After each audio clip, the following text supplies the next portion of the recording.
Okay, so our definition is rationalize. And rationalize means to write a statement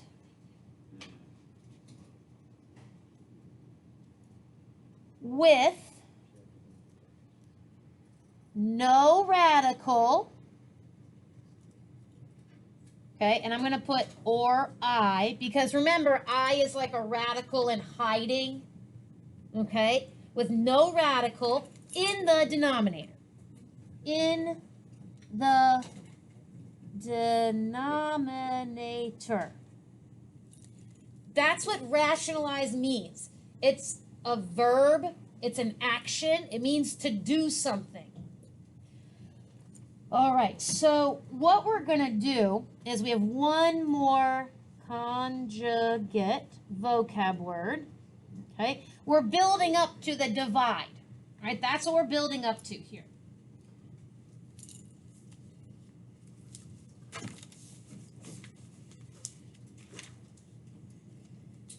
It is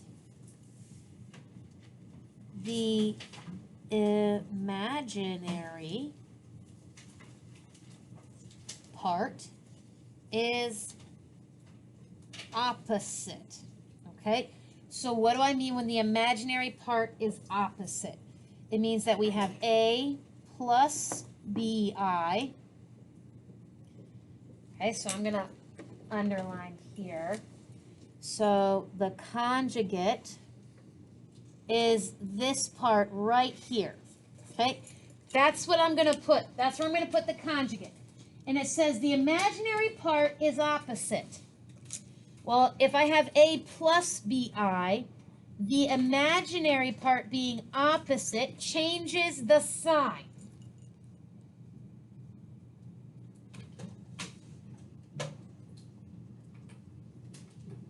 Okay, conjugates come in pairs. You have to have two pieces that you are comparing. One of them has a plus, the other one has a minus. So what I want you to do is FOIL that, right? Let's FOIL. A squared minus ABI. When I have lots of letters, I like to just go alphabetical order. Plus ABI minus B squared, I squared. I know, I wrote kind of small there. Oh, let me zoom this in a bit. Okay.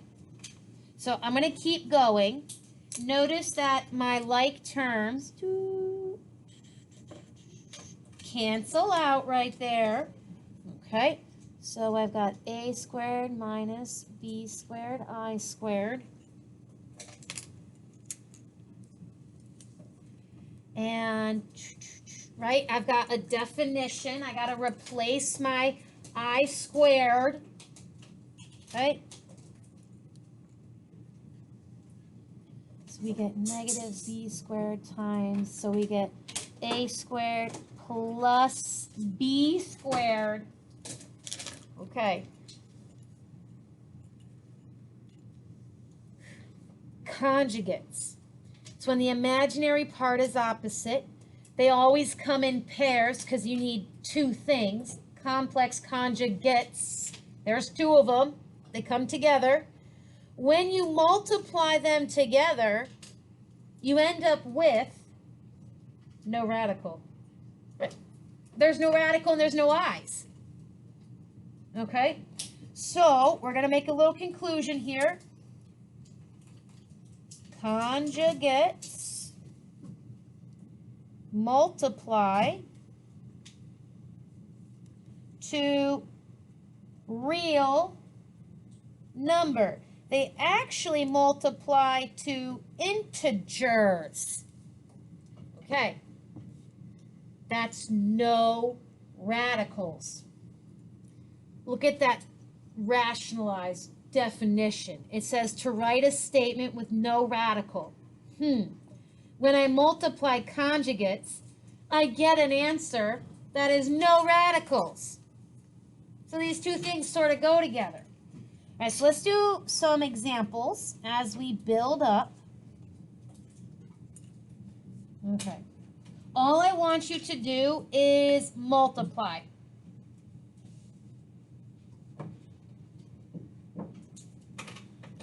Notice that these are conjugates.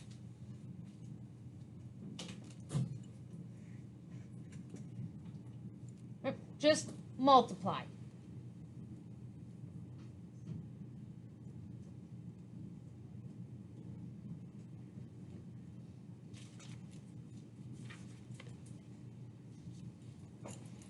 Okay. First, outer, inner, last. And, okay, combining my like terms. Because I'm getting good at this, I'm just going to highlight my definition, right? I'm kind of doing it all in one little step here.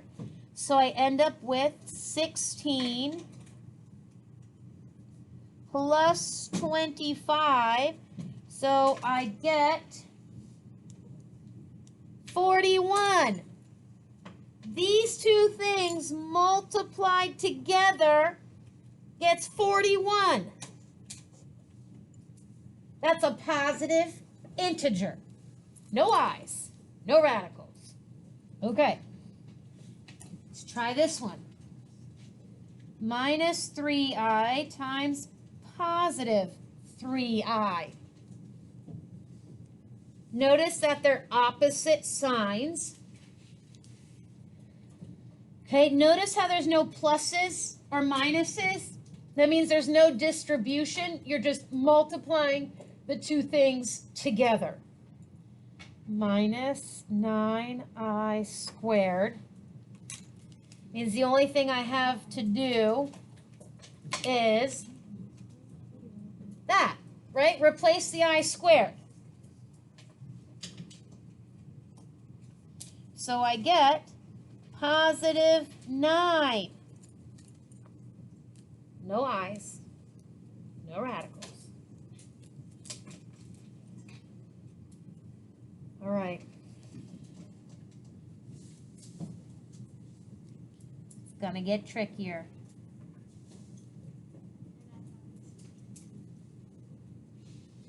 Just a little bit.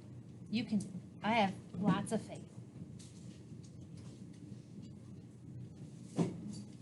Okay. Oh, Misty. Fraction. Nope. I have to show you how to do this one. Okay. Now, remember, okay, we want to write our answer like this. Real part, imaginary part. Okay, so the directions, I said rationalize up there, so that's what we're going to do, rationalize. That's what we're going to do for this question. We're going to write it with no radical or I in the denominator. That's the direction. It's a verb. It's an action. Okay, so the only thing that I know is that if I want no i's in the denominator, I might have to use a conjugate. That's the only thing I know that will get rid of this I. All right? You can multiply by I, but we have to be a little bit smart. Okay. Nope, you can do it. It's because, guys, you have to have reasons behind everything. Is 1/2 equal to 2/4? Yes. Yes. Can anyone tell me why? Wait, okay, I heard somebody say multiply.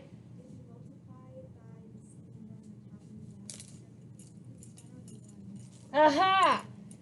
Smart. Okay, this is why 1/2 is equal to 2/4. Besides, you're like, yes? Right? Yes. But why is it equal? Because you are multiplying by what we call, I like to call it this fancy form of 1.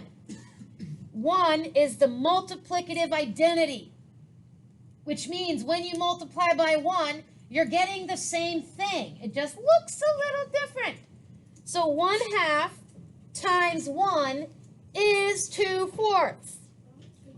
They're the same. As long as you multiply by 1, you can do whatever you want. It's the same thing. These two things are equal.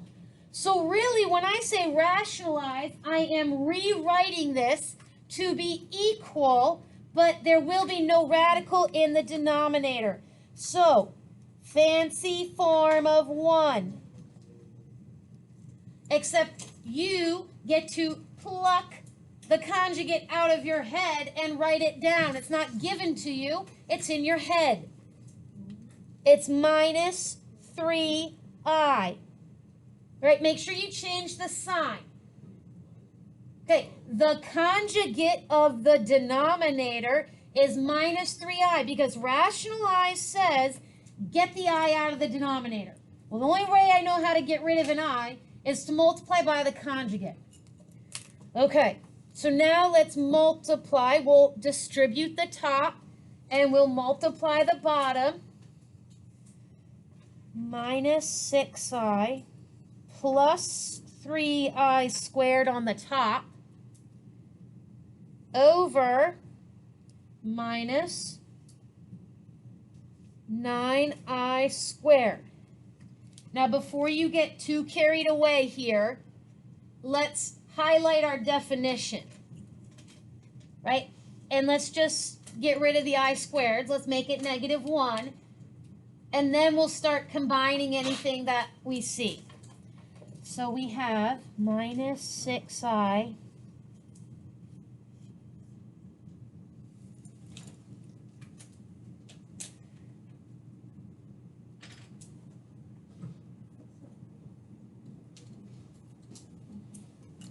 Okay, I'm almost finished, okay?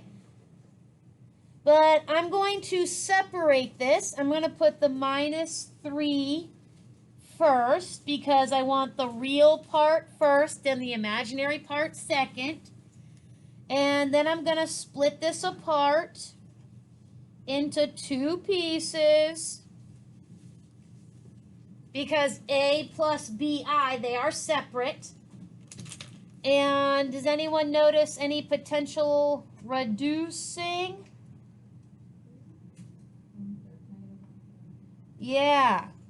Okay, so this is a potential answer. I say potential. Sometimes you can write it as a single fraction. Sometimes you want it written separately, but I will write it both ways.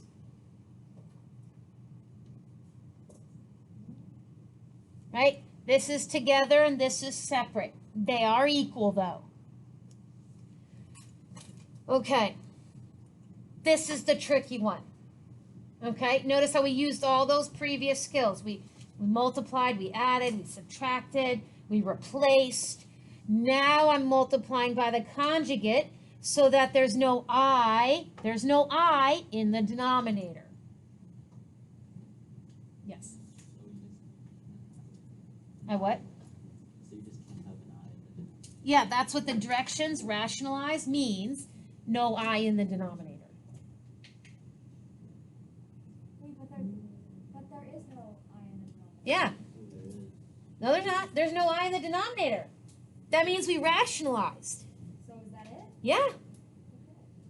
You're writing an equivalent form that has no I in the denominator.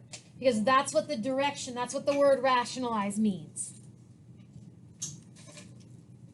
Okay, so we're going to do another one with the I in the denominator. Okay.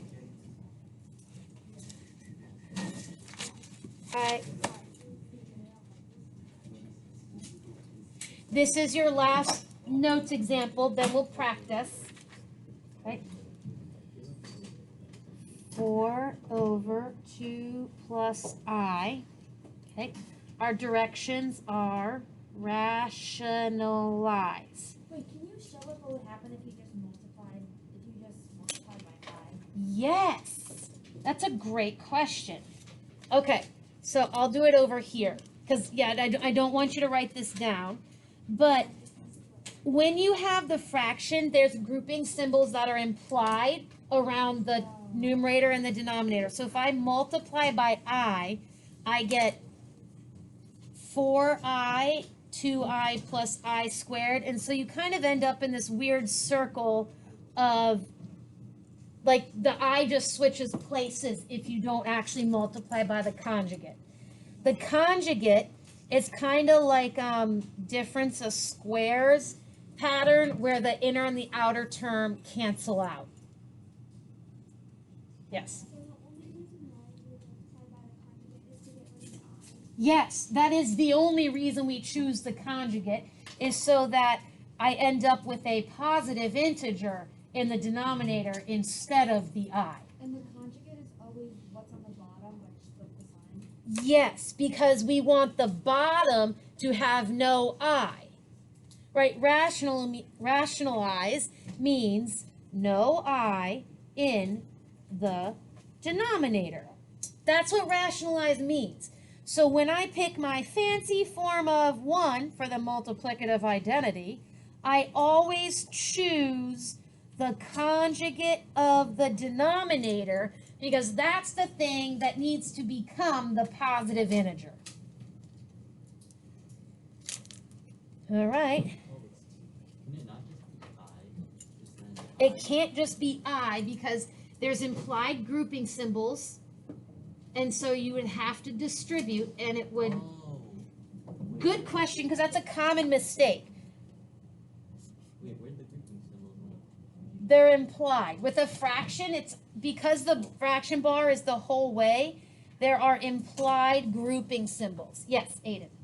I'm still confused. Why is it minus I and not plus I? Okay, great question. So let's actually do some foiling here. What happens if I multiply those two things together like you're suggesting? Do we get a positive integer result with no I? First, outer, inner, last. What happens here is that we still have an I. That's not what I want. I want no I's left when I finish this multiplication. So instead, if I change the sign, first, outer, inner, last, notice that those two things are actually opposite, and so they cancel. And so this time, it actually works. Right? Actually think about the FOIL and what happens when you multiply these things together. You've got to make sure that the I's cancel out. Okay? That's why we're choosing the conjugate.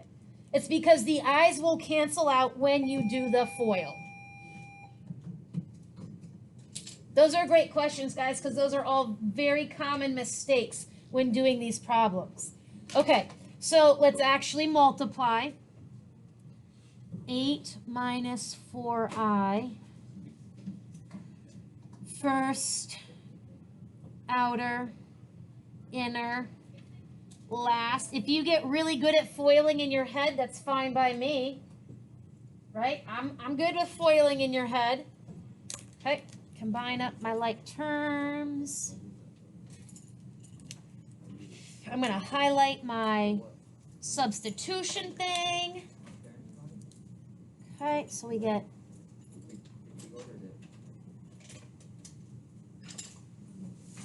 okay, so my answer 8 minus 4i over 5, or I can write it separately like this. Both are acceptable ways to write it. Whew.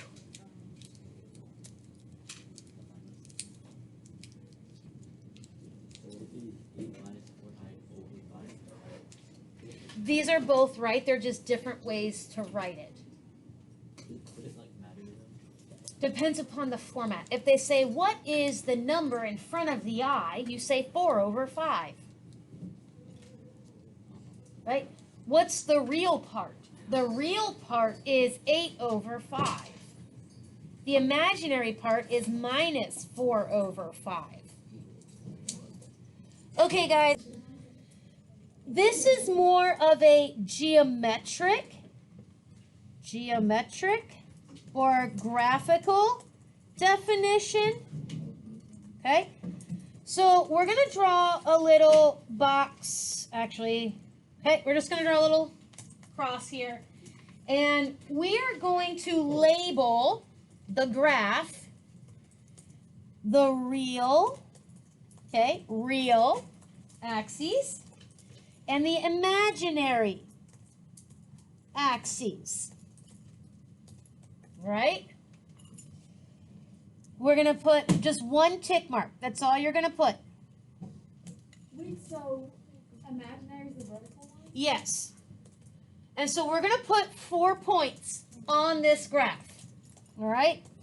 So right here, this is the point 1, 0. So we're going to put a 1 here. Right? Right? That's kind of normal. You're going to put -1 over here.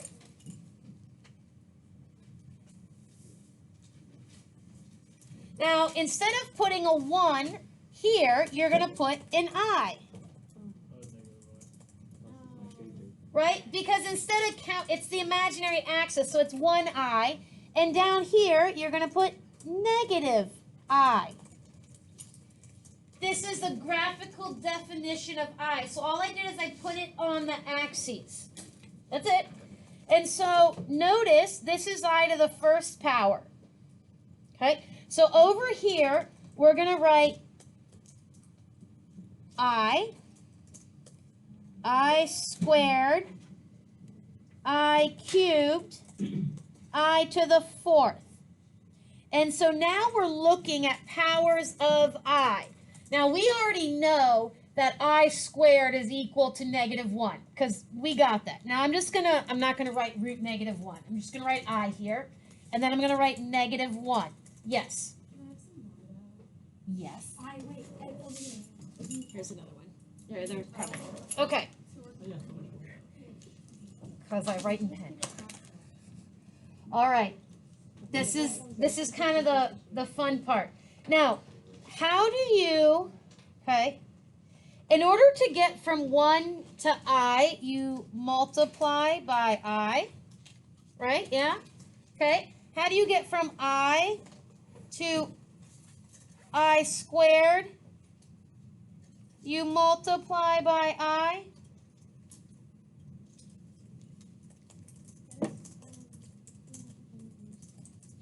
Hold on, we're getting there. Okay. It's kind of like a clock. Okay? Wait, so you multiply both? Yep. Right. One step at a time. 1 times I is I. I times I is -1. We kind of already know that part. All right. -1 times I is -I, which is also I cubed. So -1 times I is -I? Yes.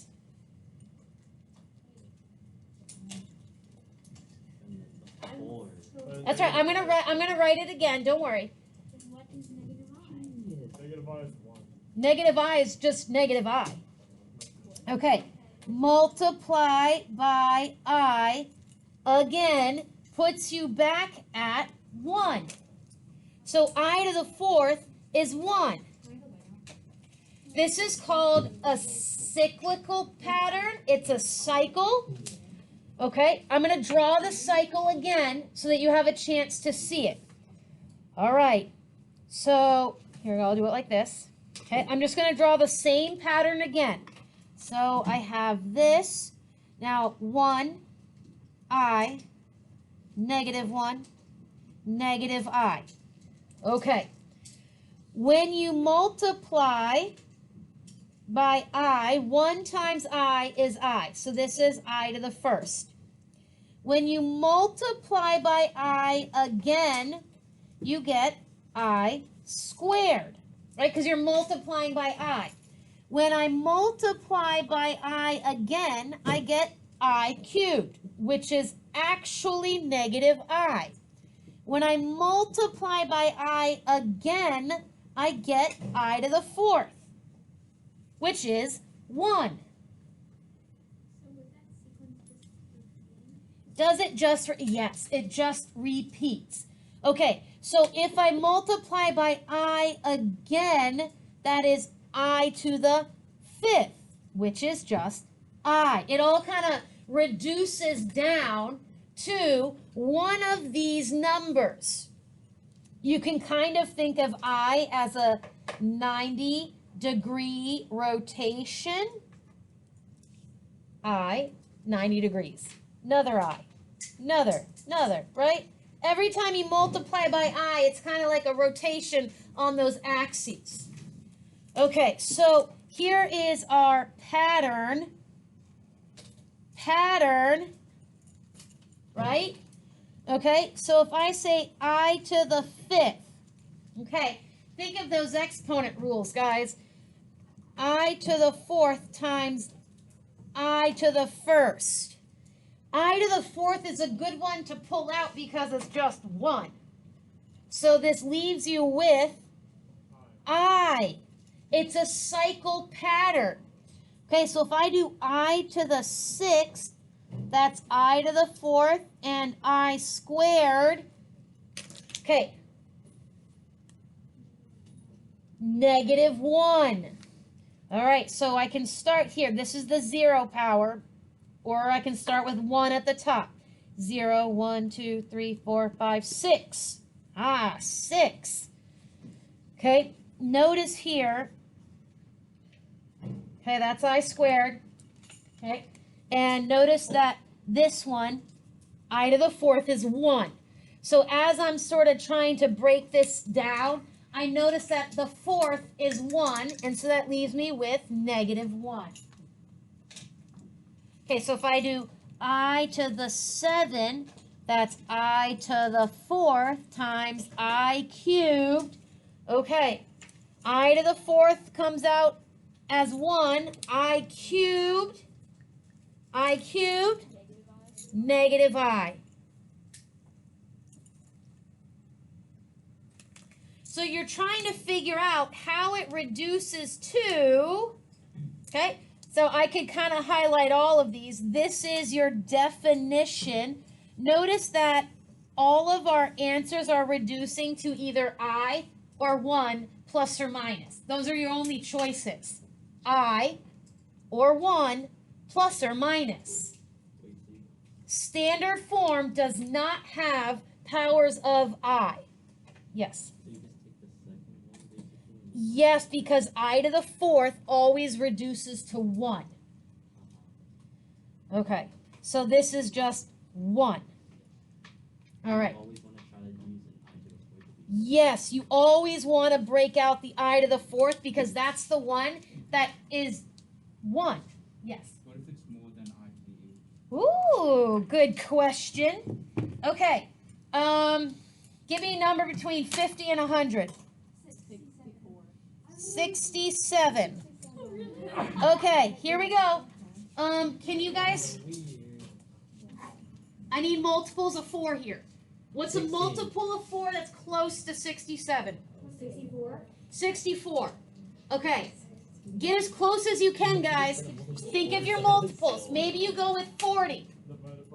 40, 44, 48, 52, 56, 60, 64.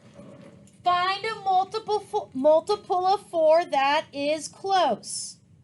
What's left over? Okay, we know that the multiple of 4 is just going to be 1. So really you're looking at the I cubed equals negative I. Okay,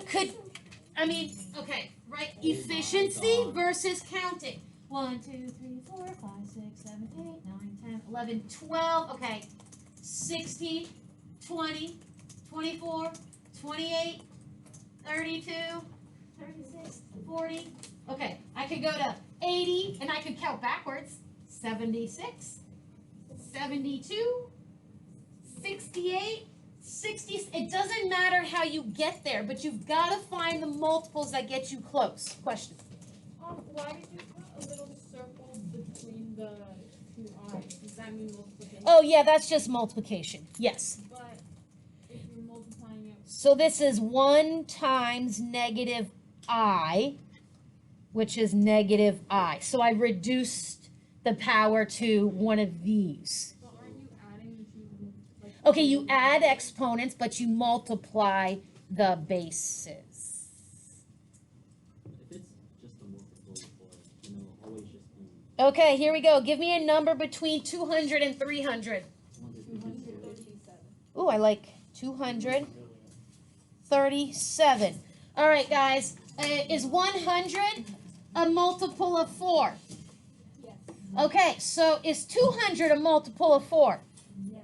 Okay, so maybe you start at 200. Maybe you need to do this in 2 Or phases. you could do 232.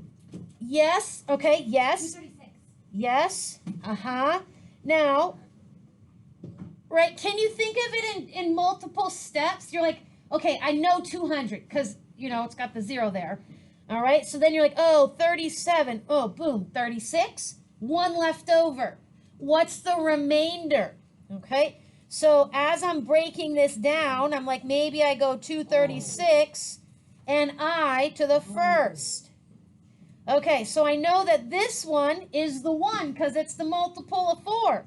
So we get I.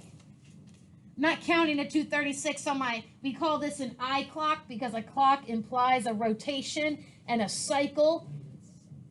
Okay, all right, give me a number between 2,000 and 3,000. 2,436.